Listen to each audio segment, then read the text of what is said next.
بسم اللہ الرحمن الرحیم۔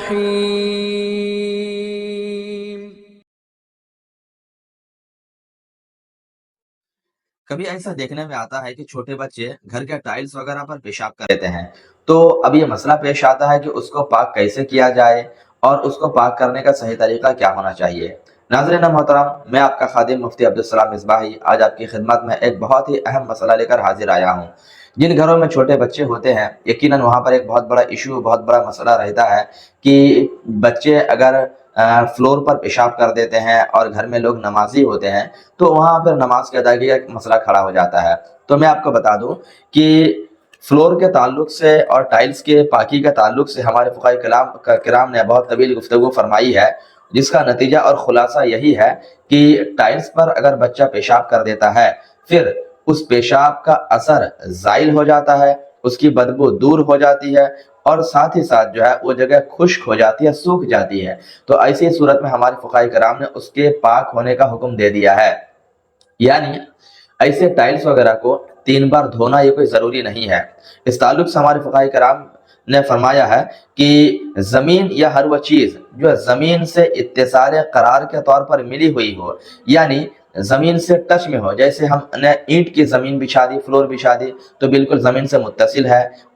تو ایسی چیزوں کے بارے میں حکم یہ ہے کہ اگر وہ جگہ خشک ہو جائے، سوکھ جائے اور نجاست کا اثر بھی زائل ہو جائے تو اس صورت میں وہ جگہ پاک مانی جائے گی، وہاں پر کھڑا ہو کر بندہ بالکل نماز پڑھ سکتا ہے، اس کو دھونے کی کوئی ضرورت نہیں ہے۔ بعض حضرات یہاں پر غلط فہمیوں میں مبتلا ہے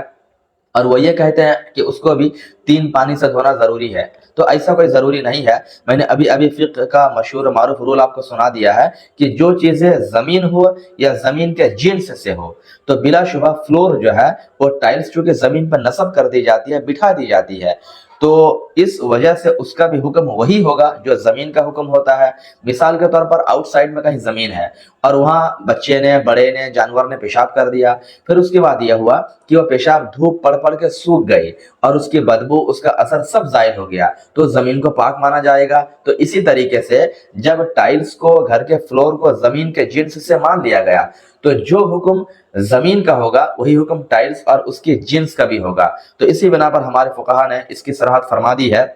اور یہ حکم فرمایا ہے کہ اگر ٹائلز بچے کے پیشاب کرنے کے بعد خشک ہو گئی، سوکھ گئی اور وہاں سے اثرات نجاست کے وہ بھی زائل ہو گئے تو ایسی صورت میں بلا شبہ وہ پاک و صاف ہے، وہاں پر آپ نماز پڑھ سکتے ہیں۔ ہاں، یہ الگ بات ہے کہ اگر اس کو بھیگے کپڑے سے پونچھ ڈالیں، یہ تقوی اور طہارت والی اور زیادہ اچھی بات ہو جائے گی۔ تو یہ آپ کریں کہ اگر ایسا ہو جائے تو اس کو آپ بھیگے کپڑے سے پونچھ دیں تو اور اچھے طریقے سے وہاں پاکی حاصل ہو جائے گی۔ یہ بہرحال آپ کے تقوی اور طہارت والی بات ہو گئی۔ تو یہ مسئلہ جو میں نے بیان کیا، امید کرتا ہوں کہ یہ پوری بات آپ کو سمجھ میں آ گئی ہوگی۔ اگر ویڈیو اچھی لگے، مسئلہ سمجھ میں آ جائے تو اس ویڈیو کو ضرور دوسروں تک شیئر کریں۔ اللہ پاک ہم سبوں کو جزائے خیر عطا فرمائے۔